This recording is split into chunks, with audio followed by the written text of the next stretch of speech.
Good evening, good evening. Welcome to another Theatre and Tonic talk. This evening I am just waiting for some followers to come.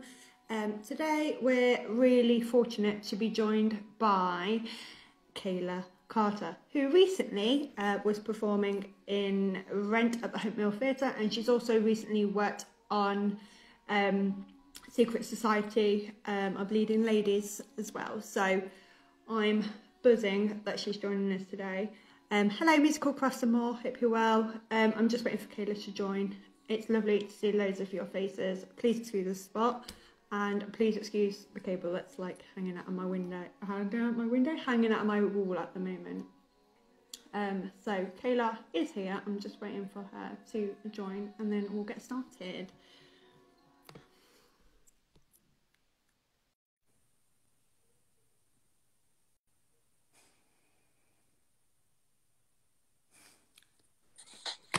Hello. Hello. Hi lovely, how are you? I'm good, how are you? I'm not too bad, thank you. I'm glad it's Friday. Oh, I've lost her.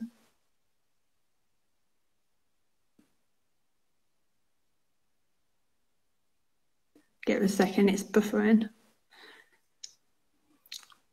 Whilst I'm waiting for Kayla, basically tonight we're going to be talking about sizeism in theatre. I think it's a really interesting topic, and it's one of the ones that me and Kayla thought would be interesting to have a chat about.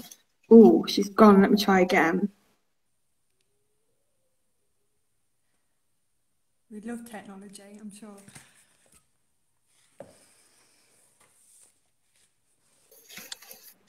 Hello, I'm so sorry. I don't know where I went. That was so stressful. Hello. I know, right? This is the thing. Instagram is so temperamental all the time. And it's really easy to like click. I was trying to move a notification out the way and then it like went on it and I was, anyway, hello. Hi lovely. So I've got Kayla here today, which is really exciting. We're going to have a bit of a chat about sizeism in theatre, which is something I think is not spoken about enough. I agree. So I thought Kayla seemed very up for having a chat about it, which is great. So to start us off, Kayla, could you introduce yourself? Yes. Oh gosh, why is that so hard? Hello, I am Kayla Carter. I am a 2020 musical theatre graduate.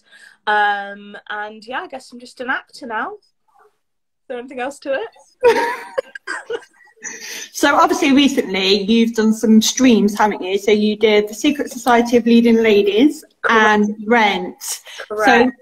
So what was that like, as obviously like a recent graduate with everything going on?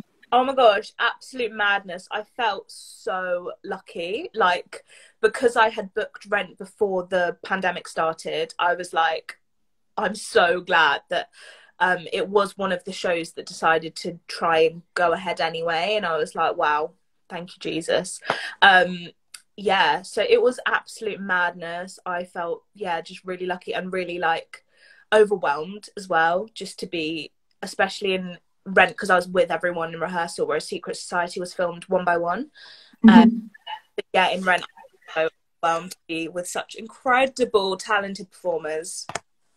And it's coming back, which I'm like, yay! Yeah, really exciting, really exciting. So, let's get cracking with this topic, because I think there's a lot to cover. So, how would you define sizeism from your point of view? From my point of view, it is, I guess, prejudice or discrimination against someone based on their size. Okay. So do you think different body sizes are represented equally in theatre? And do you think as an artist now that there's a lot of pressure to be a certain way, if that makes sense? Yeah, so I think definitely, hold on, the first question, no, there's not equal representation, I don't think, for no. All the different bodies, really, and sizes. And what was the second thing you said? Do you think there's a pressure? So is there a pressure because of that you have to look a certain way all the time? I think so. I think, I mean, I was told often during training that you either are thin or you're fat. That's it. Like, you can't be in between. Like, you've got to be like thin, like 6 or an 8, or you're, you know, the funny fat best friend, or like, I think there's like no in between, and there's no like chance for someone who's slightly bigger to be like a romantic lead or any of that. So I think yeah, it's a huge problem. And that must be really frustrating, because obviously when you go out looking for work, I'm guessing you don't go looking for specific roles. Do you know what I mean? I guess sometimes you look for roles because of that's been kind of implemented into you, that's all you're kind of considered for. Exactly. And you just kind of, what you see on stage is what you then kind of aspire to be, and it kind of, you have to take yourself out of that mindset to even allow yourself to imagine that you could do something other than, I don't know, like for me, like a typical one is Effie, because she's a plus size black woman. And I'm like, okay, that's something I can play, so therefore I now need to make sure my voice can do that. Whereas actually naturally my natural setup is like a classical soprano, which doesn't match my look. And it's actually taken me a really long time and lots of like encouragement and support for people to, you know, people have said like, you know, you can break out of that box. And I'm like, well, I can try, but also the creatives need to try, and the people in charge need to work harder, you know? Yeah. Do you think then that like, is it down to, so do you think it's largely down to creatives? And if say like the cast were this very diverse body shape, that the audience would just accept it? Absolutely. And I think we see that with Rent. And I know it's like should be a diverse show anyway.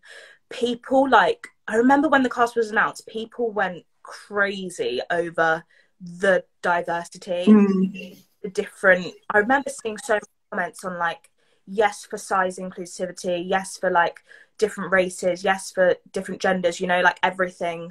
And so I think that's like proof that it is accepted. And same with Secret Society, like Dorothy is not someone I ever would have imagined playing, but my brother happened to be in charge. So yeah, but he really encouraged me to do that. And in the reviews I think it was reflected that people do not care. If you can sing the part, then great, like that is literally all that matters, and act it, obviously. Yeah. So do you think then that all of these, the way we look at bodies is down to what's happened, what traditions have always been in those musicals? So like, you know, it's always been that way. So do you think I think sometimes creators might be a bit cautious to do something different.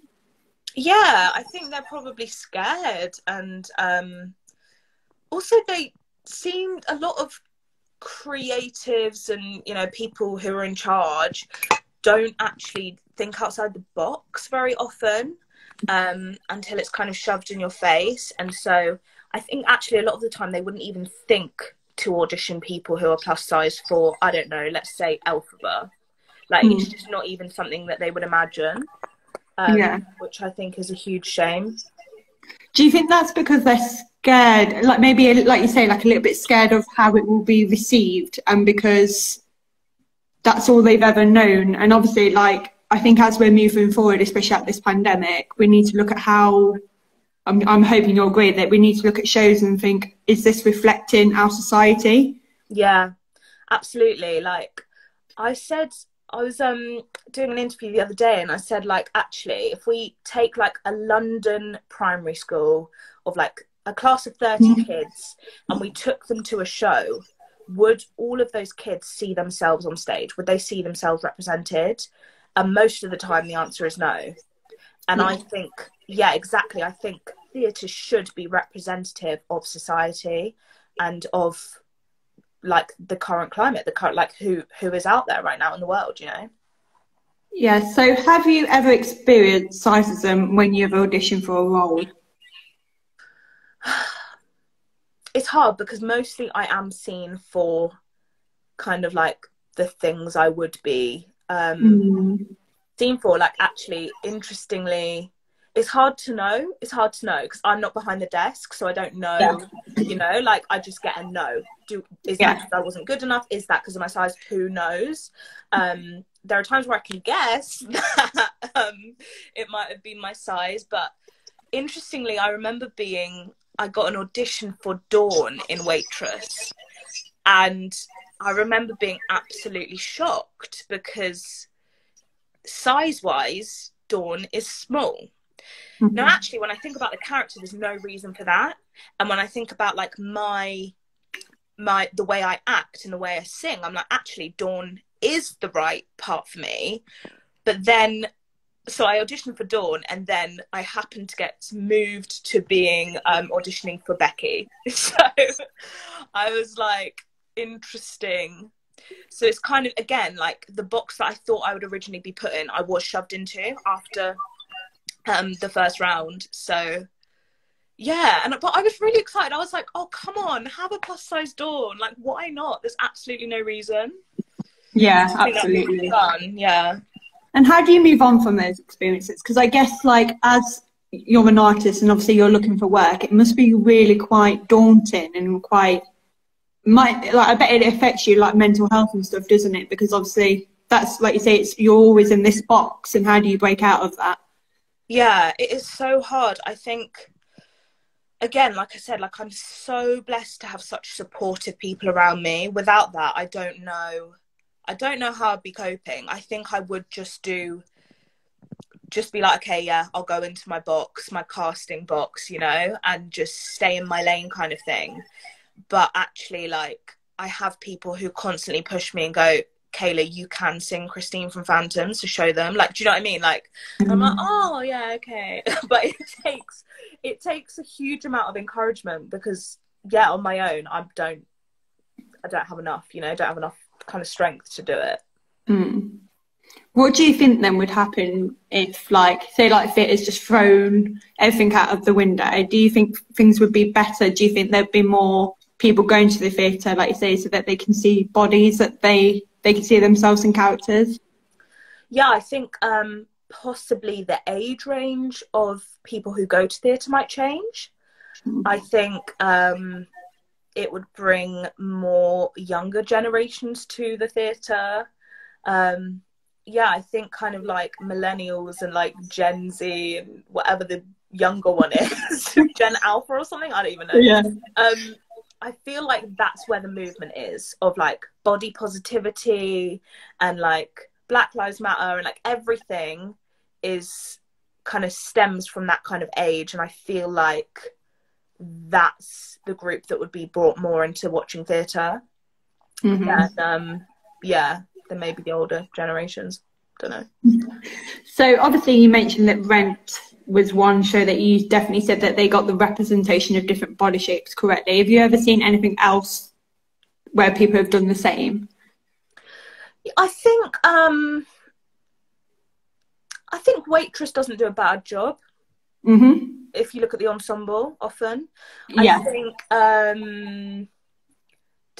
Come From Away doesn't do a bad job. It's all the newer stuff, like Jamie, and Juliet is like, yeah, a great cast. I think anything fresh and new, it tends to be like the older classic stuff that people like don't want to. Sorry for the comment. Good on Mark. Thank you. Yeah, it seems to be the older stuff that people don't want to like try and, you know, represent society in. It's just frustrating though, isn't it? Because I guess as we move into this, I mean, I think there will be a new age of theatre. I've spoken to your brother about this a few times, where we said, like, you know, we're hoping that things will move forward a little bit more and be more realistic of the society we're living in. So if there was one musical that you were like, right, come on, that's the one that needs to shift massively, which one would you say? Oh gosh, do you know, this is hard for me because I don't tend to watch the stuff that I know it's like that kind of thing. So, oh gosh, I don't know. I just think it's time for there to be a plus size romantic lead. Don't care what show it is. Yeah. I don't care what show it is. I just think it's time. Yeah, absolutely. It'd be like you say, like a Christine Infanta as a plus size woman would be amazing. Yeah, like if you could sing it, why not? Why not? I don't know. So how do you feel about theatre, kind of, all this news this week? Because obviously it's been a mad week. I don't know if you've like what is going on this week, but how do you feel about it? Like, do you feel hopeful for May, June time, or do you think it'll be a bit later? Oh, I have always been quite optimistic. So I'm always like, cool, June. But if we look at kind of the history of the pandemic so far, does Boris keep his promises? I don't know. I really want it to go ahead. I think it would be amazing. I think the fact that there have been no positive COVID cases from theatre, and theatres do it really well. They do it so safely. I can tell you that for sure. So I really hope so. I really hope so.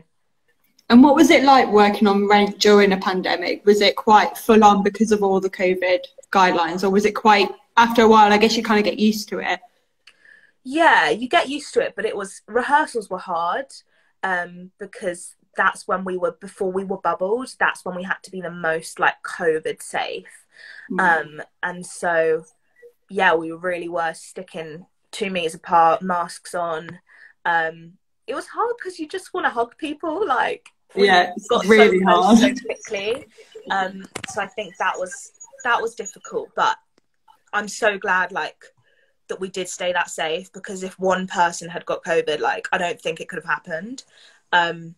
So yeah, it was hard, but it was amazing. The Hope Mill especially did it so well. Yeah, so also you obviously did the work with Ryan on the Secret Society of Leading Ladies. What was that like? Because obviously that's completely different, isn't it, to Rent, and the way it was kind of put together. Yeah, it was mad, like, doing it, because we'd go in one at a time. I was assisting, so I saw everyone perform. Hi Tom, love you. So we would go in, we'd sing our song, and then we would, because you saw it, didn't you? Yeah, so we did the scenes, but with no one. So Ryan would just say the line before, and then you'd have to like act off nothing and like pretend that, I don't know, Regina George from Mean Girls is like next to me. So that was hard, but and you kind of had no idea what it was going to look like until we actually saw it. So watching it back with some of the girls was so much fun, just because, yeah, we had no idea what it was going to look like. But I mean, I am biased because he's my brother, but I honestly think Ryan is a creative genius. I don't know, because I see it behind the scenes, and I see his thought processes, and I hear him talk stuff out loud and talk ideas out to me, and I'm like, no one else is doing this. Like, how does he? I don't know how he comes up with it, but he's so creative. It's mad, isn't it? Like, he's so forward with his thinking, but he's thinking but he's thinking about things, like, when I look at what Ryan does, he's thinking about things that should already be happening. Yeah, but he's been doing that since he graduated. Like, he graduated age 20, I think, and he's been doing that since day one. He's always someone who's kind of fought for the underdog. He's always got the people who not everyone would just assume gets the job, and he'd be like, oh, what about that person, or that person. Like, I remember he'd fight for his friends in college who didn't get as much attention because instead of attending extra classes, they had to work at the pub just to pay their rent, and so they would fall behind because they were the ones who were working, and he'd be like, this is not fair, this is not, you know, we need justice, everyone needs an equal opportunity. So Ryan is definitely someone who constantly works for equal opportunity, which is very inspiring to watch. I guess that's a really inspiring, like, quality of his as well, that you want to implement in your own work as well. But you take quite a lot from your brother that you want to put in yourself, don't you? Yeah, definitely. I think, to be fair, I think we probably both get it from our mum. She's definitely one who does the same thing and has done. She's an MD and a director and a vocal coach, and just basically all the things. So, yeah, it kind of runs in the family a little bit. But we are like, yeah, I think we all in our different ways like to fight for the underdog, you know. That's really exciting. So have you got any exciting projects you really want to work on? Is there anything like during this time that you've gone, right, I really want to do that, like this is what I want to do now? Or oh, interesting question. I don't know. I have always been very open. Everyone says like, what's your dream show, what's your dream character? I always don't know what to say, because I am very happy to try different things. The one thing I love doing is I love workshops. That is like, it's like the start, it's like the seed of a show before it becomes the big thing that everyone knows. Workshops are where you have fun and you create, and you're like just the original, you know, the original like start of something. So I love new writing. Whenever someone says, can you do a play read, or can you do a read through on Zoom, I'm like, yes. I love, so anything new I'm really up for. Mark's put that note in Seasons of Love, not a question, but yeah. Thank you. I don't know if I can still do that right now, but just get a couple of drinks down and you'll be fine. Yeah, honestly, like when it was announced it was coming back, I was like, measure. I was like, I still do. And you're like sat there going, oh no, pressure's on. Yeah. What was your favourite song in Rent when you did it? Oh, I think Rent's one of the very like underrated musicals like ever. Like I just think it's very underrated. You think? Yeah, like some of my friends really don't like Rent, and they don't understand. Whereas I'm like, Rent is such a Marmite show. Yeah, like, when you say I've loved it from day one. Yeah, I've loved it from day one. When you say Rent, either they're like, I love Rent, or they go, I hate Rent. Like, there's no in between. And I have to say, I used to be a Rent hater. I know. Oh my god, I hope the directors are not here. I have good reason.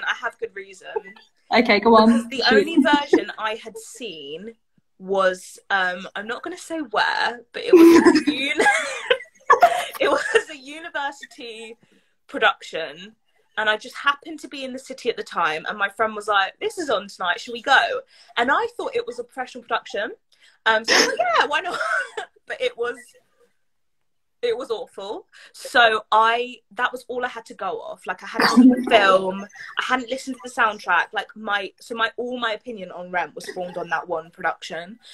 Obviously my mind has changed. And it is I think it's such an incredible, groundbreaking show. I absolutely love it now. Please, I love it, everyone, I love it.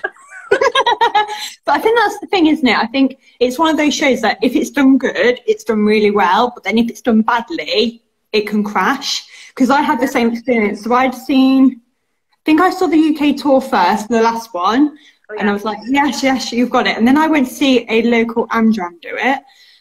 And at the start of like the Rent song, there was a girl stood on a bench. Right. And she fell straight through the bench, and I was like, oh my god. And you know when you're just like, do you know what, that is my fear. I had to stand on so many things during Rent. I wonder if Tom's still watching. But I just stand on things, and my biggest fear is like falling through or falling off something. Every time Luke would be like, okay, Kayla, can you stand on that chair?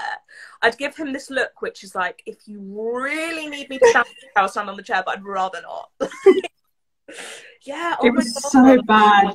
And because they had like an orchestra pit like near the front of the stage, I couldn't focus on it because I was so scared people would fall in the pit because they were just so close to it. But it was one of those performances I came away and was like, you kind of killed Rent for me, stop. Oh no. And I've seen another local Amdram, Christchurch Theatre Company, and they're amazing. Like, they were so good at it, like really good. I think it's one as well where you need to know what's happening. And I think that is so largely down to the direction, how clear the story is. Because there's so many different stories kind of like interweaving, right? So if the direction is not really clever and really clear, then I think it's really hard to understand. Yeah. But I think Luke and Tom did a great job, personally, of our one. If you so if they rang you and said, right, we want you to like pick a role in Rent. Like you can have whatever role you want. We've not cast it yet. What would you pick? Okay, wait, have I done it already? No. Oh, I haven't done it, so I don't know. Okay. No. Then I think I probably would have picked Joanne. However, I'm so glad that I did the part I did. Like, I don't think I ever would have been like, yeah, ensemble. But honestly, like the way we all like, I don't know, I just loved it. I absolutely loved it because we were so involved in everything. Yeah. And because we were sat on the stage, it was like we were all in the whole show, you know? It wasn't like go off and then so I quite like, I like the way they did that because, like you say, I think with a lot of shows you kind of have your leading cast and your ensemble, and they're two very different things. Whereas, like, I think Hope Mill Theatre did a really good job of kind of showing that you're always included and like you're filling that space because it's such a small space, isn't it? Absolutely. So I guess like it's really important to fill it because of what that musical is, and it needs that filling, doesn't it? Yeah, I think so. Yeah, I think so. It was really nice to watch everyone do their thing and just like be there and support and just like, oh, it was amazing. It was amazing. I had a great time. Have you booked any tickets for any show for when they open? Or have you kind of just been like, I don't know if I want to? Or... This is it. I'm a bit hesitant. I won't lie. I am a bit hesitant. Just because you don't know what's going to happen. But I really should. I really should. Have you? Yeah, I booked Rent. As soon as that came out, I booked it. And then I've booked Rocky Horror because I feel like I just need something that's fun. Do you know what I mean? I need a fun. Yeah. And then I was waiting for my Frozen tickets to be moved, so it's just a bit. Of course. I'm a bit like you, like I'm a bit hesitant to, but in a way I'm like I need something to look forward to because otherwise, like, you know, like you say, I think it's just a difficult time. There's so much about to be on. I don't know what to watch, especially with this week's announcements. I'm like, all right, wow, don't know what to pick. It's great. It's a great problem.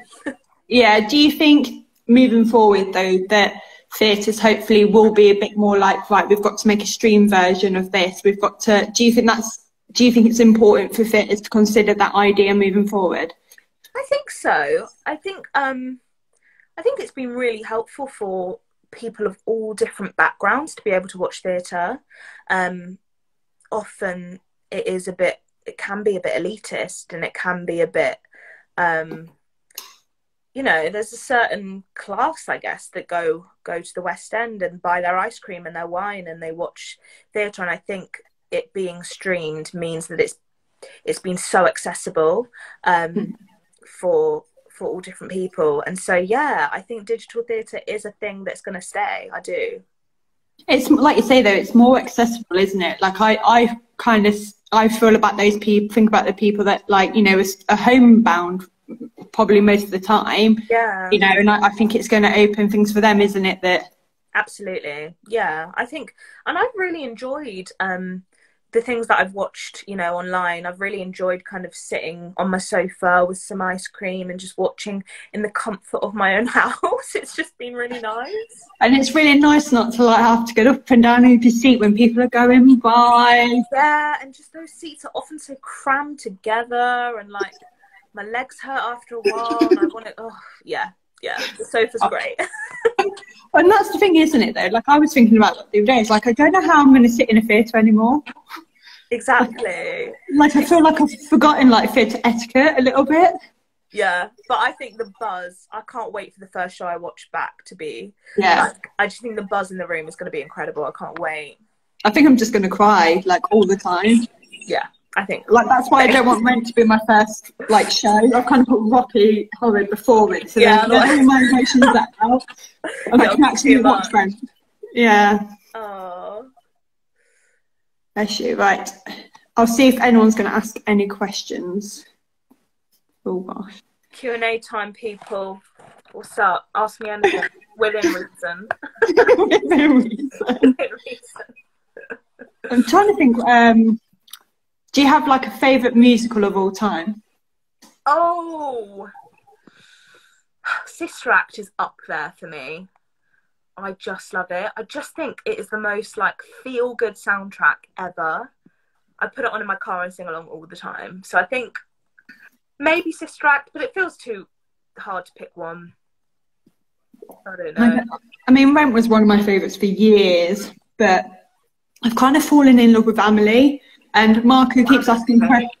And because Mark, who keeps asking questions, like, is obsessed with Amelie, and obviously we're waiting to find out what this announcement might be next week. Yeah. And I'm like, come on, West End, let's go. Oh, Amelie, I saw the tour and I thought it was absolutely incredible.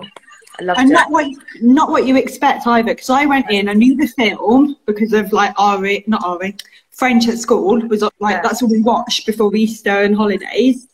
And I went in, I came out and I was like, oh my God, that's so different, but it's like amazing.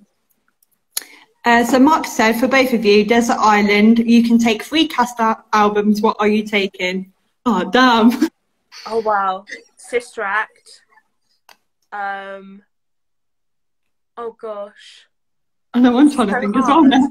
This is so hard. That's such a hard question. I'd go for Amelie and Ren, because they're just like up there. Love. Oh, no. I might take Dreamgirls. I do love the music of Dreamgirls. You might. I might take Mamma Mia, because if I'm going to a desert island... Oh, very good. Very clever. Yeah. Need a bit of ABBA. Oh, I love that. Someone has... Oh, God. Hold on. What advice would you give to my daughter who is studying drama at uni and loves the theatre? Oh, does your daughter want to be an actor? I guess. Depends what she wants to do, right? But work hard and be kind. my two biggest pieces of advice, genuinely. Do you think as well, do you think there's like a certain path as well? Because I didn't go to didn't study at what do you call them? Like an organisation type thing. I went to uni, and it was always like we kind of were like, you know, you're not really going to be a performer. You're going to be more behind the stage. Right. Yeah. It's really bizarre, isn't it? Like how I've heard that. I wouldn't know because I haven't been to uni. I have kind of heard that though, like that if you do drama at uni, it's like more academic than if you go to drama school. I don't know, but if you want to be an actor, you can be an actor, basically, in my opinion. Yeah. Have to knock on the right doors and just work hard, whether that is conventional drama school training or not. Yeah.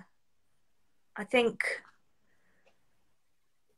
I don't know, be very open to kind of like trying different things as well.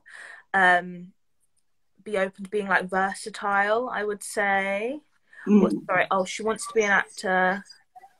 Treat people well on the way up. You might meet them on the way down. I think that's really interesting. I think that's drummed in a lot. I have a funny thing about the kind of people say like, oh, be kind to people because you don't know where you're going to be. You don't know who's going to be your boss. But for me, is that not being kind for the wrong reasons? Like, no, I completely get that. Yeah, I get that. I was always just be kind to be kind. Yeah, and like be kind to ourselves as well. And like I always, because when I left uni, I was like, yeah, I don't want to be a performer. It just didn't work out for me, so that's why I went into writing. And I was very much like, you know, I want to be open to new things as well. But I was always like to be kind. I needed to be myself as well because I didn't want to be someone I wasn't. Absolutely. Get work. Oh, absolutely. I think there's a lot of pressure maybe to kind of be a certain way or to be, you know, something you're not. And I think there is space for everyone, just like as you are. Yeah, it might not be kind of the typical things you think you could go into, but sometimes you end up creating work or working with people who are, you know, going to write something new and that kind of thing. So I think, yeah, just being really open to all these different opportunities. And yeah. Do you think it was really competitive as well? Do you know, like during your last year when you're getting ready to graduate, was it did it become more competitive near the end?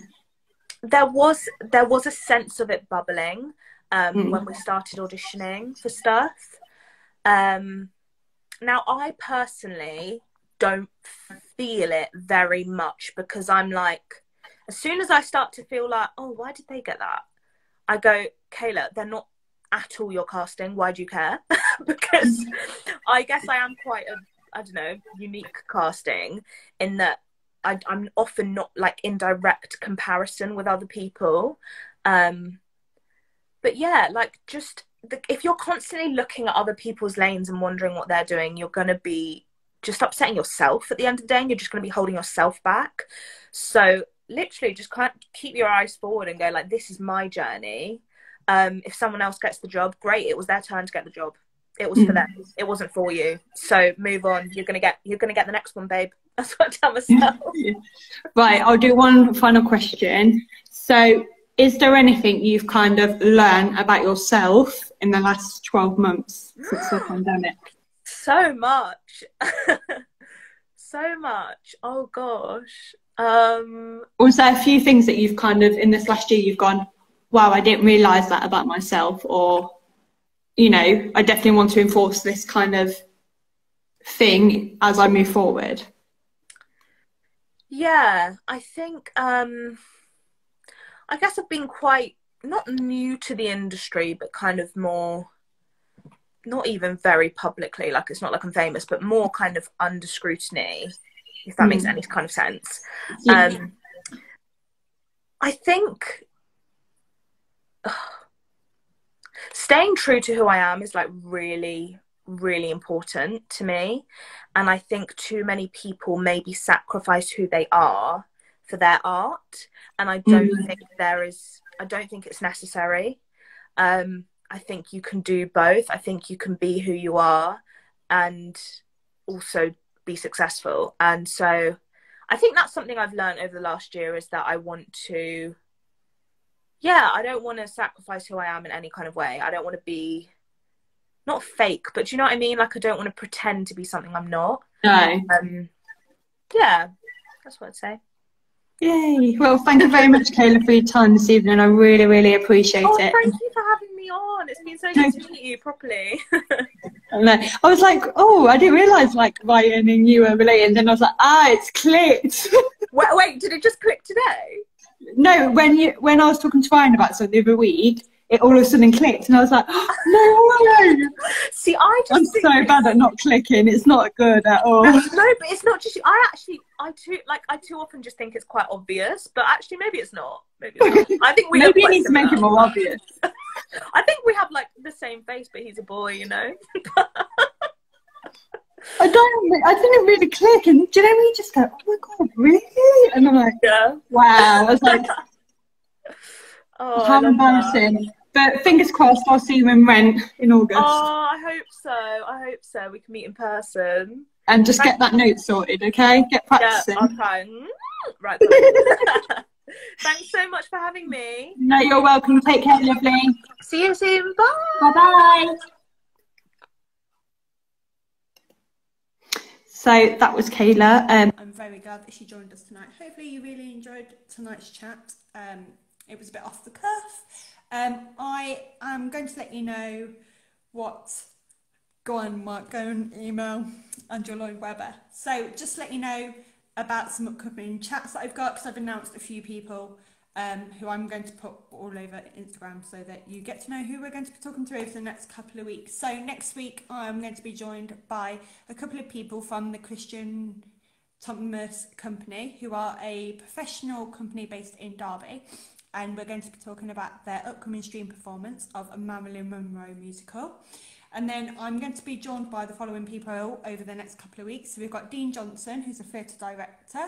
We've got choreographer Stephen Meyer. We've got Jodie Steele and Jenna Boyd. So over the next couple of weeks, we'll have some really exciting guests on.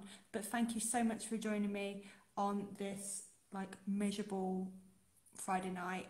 If there's any requests for people that you think would be good for this chat, then I'd love to hear from them. But have a great Friday evening and weekend, and I shall see you very soon. Bye.